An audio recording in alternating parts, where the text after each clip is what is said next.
India में कुछ गाड़ियां ऐसी है जिनका लक काफी बढ़िया है, यानी भले ही वो कैसी भी हो, भले ही उसमें पावर ना हो, उसमें सेफ्टी ना हो, भले ही उसको कंपनी कैसे भी मोड़ तोड़ कर लॉन्च कर दे, फिर भी इंडियन कस्टमर्स उसको धड़ल्ले से खरीदते हैं। आप दो ना। उसके साथ काफी सारी ऐसी गाड़ियां भी है जो सिर्फ अपने नाम से बिकती है, फिर फर्क नहीं पड़ता कि उसमें फीचर्स नहीं है, वो वैल्यू फॉर मनी नहीं है, बस वो बिकती है अपने नाम से, जैसे कि फॉर्च्यूनर।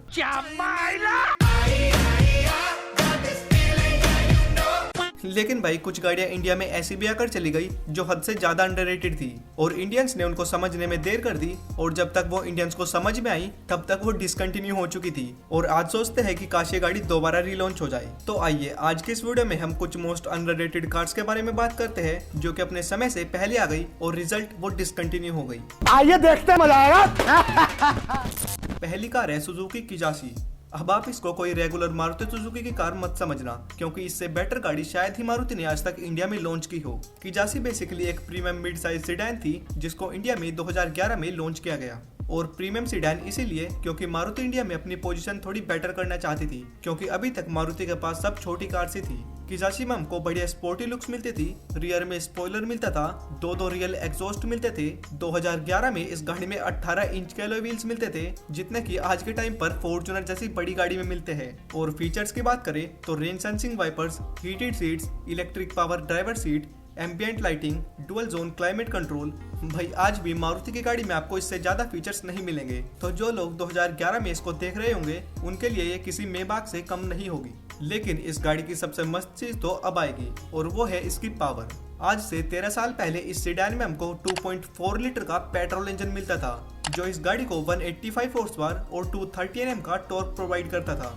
और अगर आप सोच रहे हो कि मारुति की कार है तो सेफ्टी गई तेल लेने, तो नहीं। सरप्राइजिंगली किजासी एक फुल्ली 5 स्टार रेटेड कार है जिसने 2012 ईएन कैप में सबको शॉक कर दिया था। हाँ, वो बात अलग है कि उस टाइम लोगों को इस सेफ्टी और 4 स्टार 5 स्टार से फर्क नहीं पड़ता था। कुल मिलाकर किजासी एक परफेक्ट कार थी फीचर्स, लुक्स, पावर, कंफर्ट और सेफ्टी के मामले में। पर फिर सवाल आता है कि दिक्कत कहाँ हुई, मीन से फेल क्यों हो गई?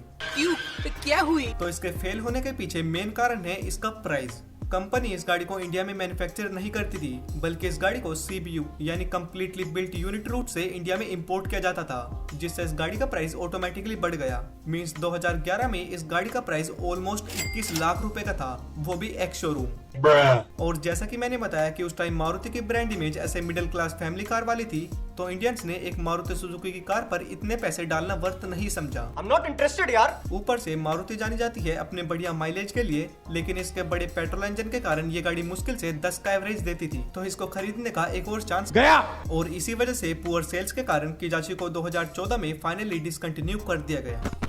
सेकंड कार है टाटा हेक्सा। 2017 में लॉन्च हुई टाटा हेक्सा थी SUV प्लस MUV का परफेक्ट कॉम्बिनेशन। SUV इसलिए क्योंकि ये SUV के साथ भी कम्पीट करती थी जैसे XUV 500 और MPV के साथ भी जैसे टोयोटा इनोवा। सोच कर देखो, आपको फॉर्च्यूनर के आधे से भी आधे दाम में फॉर्च्यूनर जितनी लेंथ मिलती थी, फॉर्च्यूनर जितनी विड्थ मिलती थी, और टायर साइज तो फॉर्च्यूनर से भी 1 इंच बड़ा था। लग रहा है दिल गार्डन गार्डन हो रहा है। आपको टाटा आरिया के बारे में जरूर पता होगा, तो हेक्सा बेसिकली आरिया का ही एक अपग्रेडेड वर्जन था। इस गाड़ी में 2.2 लीटर का वैरिकोर इंजन मिलता था जो ऑलमोस्ट 156 हॉर्स पावर और 400 Nm का टॉर्क प्रोड्यूस करता था, जो कि इसके सभी कॉम्पिटिटर से काफी ज्यादा था। पर हाँ, उसके हिसाब से इस गाड़ी या फिर इस टैंक का वजन भी काफी था, 2200 किलो। मींस इनोवा और XUV 500 को तो छोड़ो, फॉर्च्यूनर से भी ज्यादा भारी थी ये गाड़ी। एंड उसके साथ ही हमको 4x4 का ऑप्शन भी मिलता था। पर सवाल फिर वही आता है कि आखिर ये फेल क्यों हो गई?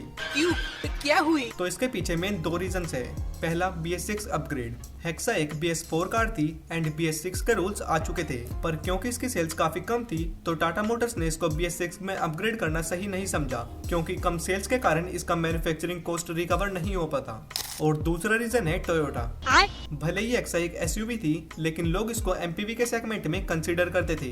एंड गैस वोट, फिर ब्रांड नेम एंड रिलायबिलिटी के कारण टोयोटा इनोवा पर शिफ्ट हो जाते थे, क्योंकि इनोवा की पकड़ मार्केट में काफी मजबूत थी, इनफैक्ट आज भी है। एंड दैट्स व्हाई लॉन्च के 3 साल बाद 2020 में टाटा हेक्सा डिसकंटिन्यू हो गई। थर्ड कार है फिएट पुंटो। भाई लोगों को i20 का पता है, स्विफ्ट का पता है, इनफैक्ट पोलो का भी पता है, लेकिन पुंटो बेचारी काफी अंडररेटेड रह गई, जबकि ये इन सब से बेटर थी in terms of power, safety etcetera. Fiat Punto एक 5 सीटर हैचबैक थी जो कि 2009 में लॉन्च हुई थी। इस गाड़ी की बिल्ड एक टैंक की तरह थी, मींस रफ एंड टफ। साथ में अपने सेगमेंट में सबसे ज्यादा फीचर्स एंड साथ ही पेट्रोल और डीजल दोनों इंजन ऑप्शन जो कि मैक्सिमम 90 हॉर्स पावर तक प्रोड्यूस करते थे। और अगर आपको ये भी कम लग रहा है तो इसमें एक पुंटो अबार्थ वेरिएंट भी आता था। बेसिकली जैसे आज i20 में एनलाइन वर्जन आता है, ठीक वैसे ही अबार्थ पुंटो का एक स्पोर्टी और परफॉर्मेंस ओरिएंटेड वर्जन था, जिसमें आता था एक 1.4 लीटर का टर्बो पेट्रोल इंजन जो कि 145 हॉर्स पावर और 212 Nm का टॉर्क प्रोड्यूस करता था।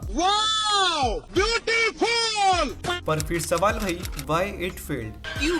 क्या हुई? तो इसका मेन रीजन था फिएट की poor distribution and service network, means limited service centre और शोरूम, ऊपर से हाई मेंटेनेंस जो कि उस टाइम पर इंडियंस बिल्कुल भी नहीं चाहते थे। लेकिन फिर भी घिस-पिट कर ये थोड़ी बहुत बिक रही थी। लेकिन आखिर में जब 2018 में पूरी फिएट कंपनी ही इंडिया से चली गई तो बेचारी इसको भी जाना पड़ा टाटा। पर दोस्तों इनके अलावा और भी काफी सारी अंडररेटेड कार्स है जिनकी किसी दूसरी वीडियो में बात करेंगे। और अगर आपको किसी और अंडररेटेड कार का नाम पता है तो कमेंट्स में बताना, शायद वो दूसरी वीडियो में कवर हो जाए। बाकी इस वीडियो के लिए इतना ही। लाइक से सब्सक्राइब कर देना।